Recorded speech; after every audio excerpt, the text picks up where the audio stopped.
Good morning, all of you. My name is Navneet Singh, Assistant Professor in DAV College of Education, Fazilka.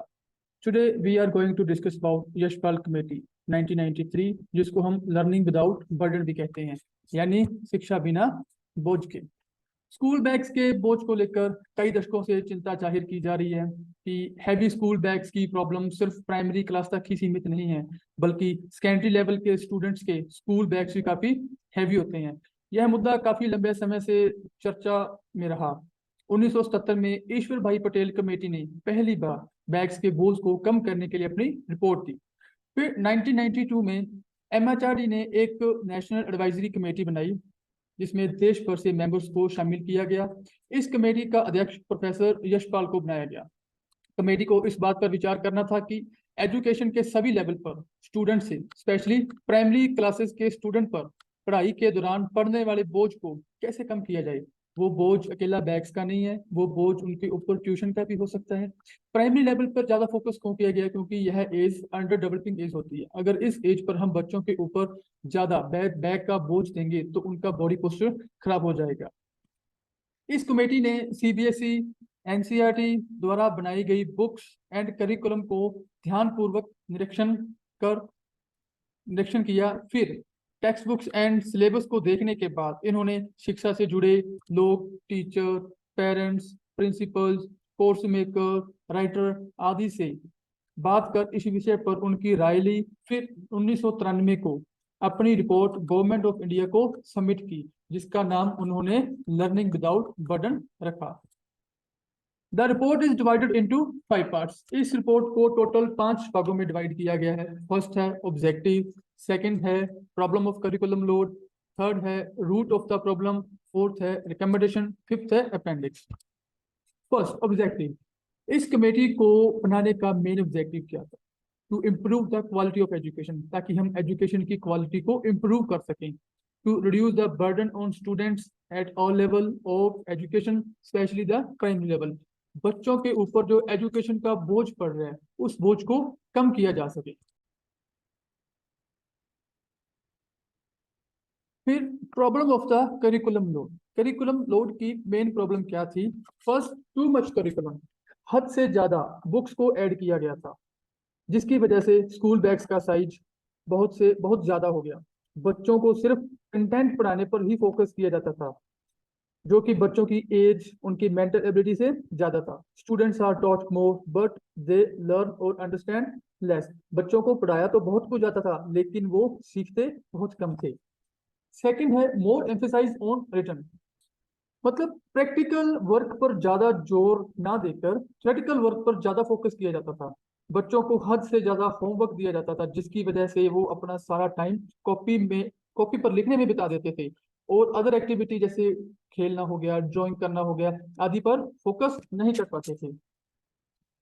Third जो problem है वो है teaching is not related to real life, यानी कि हमारे अगर हम बात करें हमारे टीचिंग मेथड्स की, ट्रेडिशनल मेथड्स की बात करें, जैसे कि लेक्चर मेथड हो गया है ना, वो मेथड हमारे जीवन के साथ संबंधित नहीं है, क्योंकि इससे बच्चा चीजों को सीख नहीं पाता। इसके पीछे मेन कारण है बच्चा क्लास में, एक अगर टीचर क्लास में टीचर सेंटर अप्रोच को यूज कर रहा है तो बच्चा क्लास में पैसिव होकर सुनेगा, उसको एक्टिव होकर नहीं सुनेगा। देन नेक्स्ट इसके अंदर जो पॉइंट है वो है rote memorization was more stress than understanding. बच्चों को समझने की बजाय रटने पर ज्यादा जोर दिया जाता था। अगर हम बच्चों को एग्जांपल है मैथ्स की, बच्चों को मैथ्स अगर हम समझा रहे हैं तो बच्चे को अगर मैथ्स करवाया तो बच्चा उस मैथ्स की प्रॉब्लम को समझने की बजाय उसको रट्टाफिकेशन मारेगा, उसको रट के जाएगा। जैसे कि हम पिक्चर में देख रहे हैं, एक टीचर ने जो भी बोला बच्चे ने उसको कॉपी किया, कॉपी कर अपने ब्रेन में उसको पेस्ट कर लिया। ये आजकल की हमारी मेजर प्रॉब्लम है कि बच्चे अंडरस्टैंडिंग की तरफ नहीं है। हम भी कहीं ना कहीं बच्चों को रटाफिकेशन के लिए प्रमोट कर रहे हैं भी, आप सिर्फ और सिर्फ क्या मार्क्स अचीव करो ज्यादा से ज्यादा। नेक्स्ट पॉइंट है बच्चे जॉयलेस लर्निंग।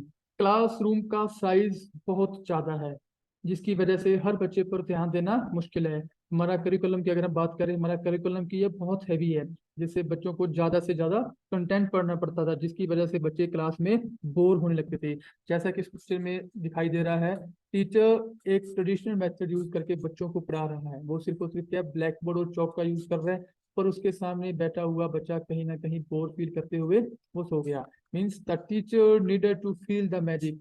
टीचर अपनी जो स्ट्रेटजीज है उसको चेंज करे, उसके अंदर कुछ नए मेथड्स को ऐड करे, ताकि बच्चे क्या है लर्निंग को एंजॉय होकर सीखे, ना कि उसको एक बोझ समझकर।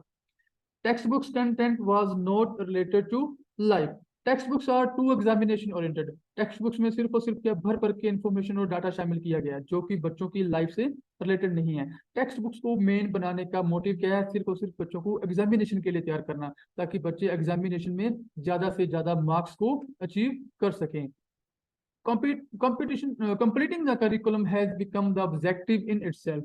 अगर हम बात करें टीचर्स की, टीचर्स के पॉइंट ऑफ से बात करें तो सिलेबस को कंप्लीट करवाना ही क्या हमारा मेन मोटिव बन चुका है, मेन ऑब्जेक्टिव बन चुका है। हमें सिर्फ और सिर्फ अपना सिलेबस कंप्लीट करवाना है, हमें बच्चों की लर्निंग से कुछ भी लेना देना नहीं है। नेक्स्ट है roots of the problem. Problems की जो मेन रूट्स थी वो क्या थी? पहली है एग्जामिनेशन। एग्जामिनेशन का डर, जैसे पिक्चर्स में देख रहे हो, एग्जाम्स आर कमिंग। नीचे वाली पिक्चर में देखो, एक पर्सन है, उसका मेन फोकस क्या है, सिर्फ और सिर्फ एग्जामिनेशन की तरफ है।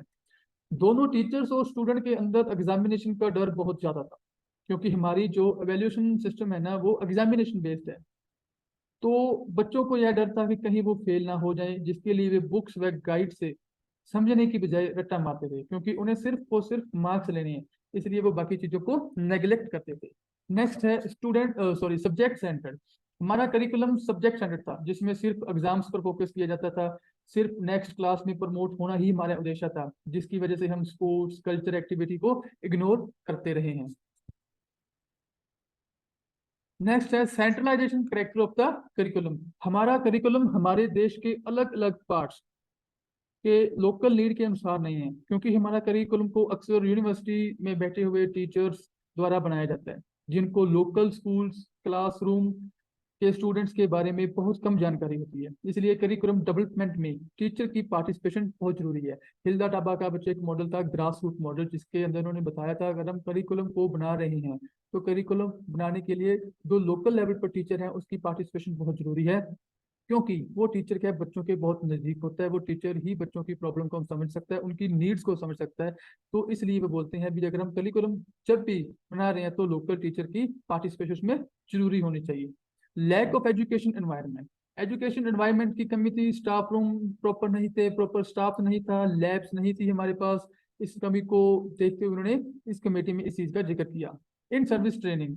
इन सर्विस ट्रेनिंग एक फॉर्मेलिटी थी।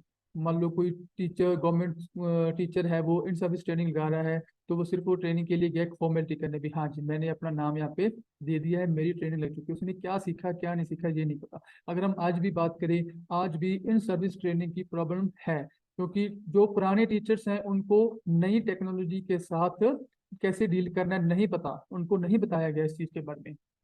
कंपटीशन बेस्ड एनवायरनमेंट, हाँ जी ये आज एक बहुत ही बड़ा मेन प्रॉब्लम बन के आ रही है। जो हमने बच्चों को इन्वायरमेंट दे रहे हैं वो हमारा कंपटीशन बेस्ड है। अगर हम बात करें कोटा की, कोटा में हद से ज्यादा एजुकेशनल इंस्टीट्यूशन खुल चुके हैं, जिसमें सिर्फ और सिर्फ बच्चे क्या है रेस में भाग रहे हैं भी हाँ मैं फर्स्ट आऊंगा, मैंने सेकंड आना है। हमने एक बच्चों के लिए कंपटीशन इन्वायरमेंट तैयार करके दिया, बच्चे सिर्फ और सिर्फ उसमें लगे हुए हैं, जिसकी वजह से बच्चों के ऊपर स्ट्रेस प्रेशर बहुत ज्यादा है। अभी रिसेंटली कोटा में 3-4 मंथ के अंदर इसकी वजह से 7 बच्चों की डेथ हो चुकी है, 7 बच्चों ने सुसाइड कर चुके हैं। फिर इस कमेटी ने कुछ सुझाव दिए थे। First, only the mother tongue should be the medium of instruction eight primary level. यानी कि प्राइमरी लेवल पर हम जो बच्चों को टीच करना है वो उनकी मातृभाषा में टीच करें। Competition of individual achievement should be eradicated because they deprive children of entertaining education. Competition को खत्म किया जाना चाहिए, ताकि बच्चे एंजॉय करके सीख पाए। जैसे आज हम देखते हैं बड़े बड़े कोचिंग इंस्टीट्यूट आ चुके हैं, जिसकी वजह से कंपटीशन और बढ़ गया है, जिससे बच्चों पर स्ट्रेस हैवी हो रही है, जिसकी वजह से बच्चे सुसाइड कर रहे हैं। Decentralization the process of framing curriculum. Curriculum and text books writing का जो प्रोसेस है उसे डिसेंट्रलाइज करना चाहिए, ताकि जो रीजनल टीचर हैं वो भी इसमें पार्टिसिपेट कर सके। Voluntary organization, voluntary organization should have freedom in curriculum construction, textbook construction and teacher training development. Sufficient funds, schools को गवर्नमेंट द्वारा फंड प्रोवाइड किया जाना चाहिए, ताकि जो स्कूल्स में रिक्वायर्ड इक्विपमेंट है उनको खरीदा जा सके, उसके इंफ्रास्ट्रक्चर को अपडेट किया जा सके, बच्चों सभी बच्चों को रिक्वायर्ड फैसिलिटीज है उसको प्रोवाइड किया जा सके। School teacher should participate in construction of curriculum and text books, जैसे हम पीछे बात करके आ चुके हैं भी जो स्कूल टीचर है उसकी क्या पार्टिसिपेशन जरूरी होनी चाहिए करिकुलम में। क्यों? क्योंकि टीचर को ही पता है कि बच्चों को क्या जरूरत है आज के समय की। टीचर पीपल रेशियो 130, पहले हमारी क्लासेस का साइज बहुत बड़ा होता था, अब उसको कम करके 130 कर दिया गया, यानी कि 30 बच्चों पे एक टीचर होना चाहिए। Education committees at village, block and district, education committees होनी चाहिए। जैसे अगर हम बात करें गांव की, तो गांव में क्या है, 8-10 आदमियों की एक कमेटी बना दी जाती थी स्कूल्स के अंदर, जो कि स्कूल में जाके स्कूल से डील करती थी। स्कूल में अगर किसी चीज की जरूरत है, ठीक है, तो वो कमेटी को बताते थे, कमेटी स्कूल से डील करती थी, उसको फुलफिल किया जाता था। यूज ऑफ इलेक्ट्रॉनिक्स मीडिया, हम ट्रेडिशनल मेथड को छोड़कर इलेक्ट्रॉनिक मीडिया का यूज करें, जैसे प्रोजेक्टर्स है, ठीक है जी, टीचिंग एड्स है, लैपटॉप्स है, इनका यूज करके बच्चों को पढ़ाया जाए, ताकि बच्चों की जो लर्निंग है वो इंटरेस्टिंग हो सके। It was recommended that new regulation regulated must be free from political, हाँ जी, जो हमारी नई पॉलिसीज हैं, जो भी गवर्नमेंट इंप्लीमेंट करेगी वो पॉलिटिकल फ्री होनी चाहिए, उसके अंदर राजनीति बिल्कुल भी ना हो। No compulsion for school children to carry heavy bags to school, बच्चों को यह कंपल्शन ना हो कि वो उन्हें स्कूल में हैवी बैग्स लेके ही जाने हैं। अगर हम बात करें न्यू एजुकेशन पॉलिसी 2020 की, तो इसमें गवर्नमेंट ने क्या कहा है, अभी अप टू 5th क्लास बच्चों को लर्निंग बाय डूइंग कराया जाएगा, उनको होमवर्क नहीं दिया जाएगा। अगर बच्चों को कोई होमवर्क दिया भी जाता है तो वो स्कूल में ही कंप्लीट करवा के उनको घर भेजा जाएगा। अगर हम किसी नए स्कूल को परमिशन दे रहे हैं स्कूल ओपन करने की, प्राइवेट स्कूल ओपन करने की, तो उसके ऊपर थोड़ा गवर्नमेंट को चाहिए कि सख्ती अपनाए, ताकि वो शिक्षा को बेच ना सकें।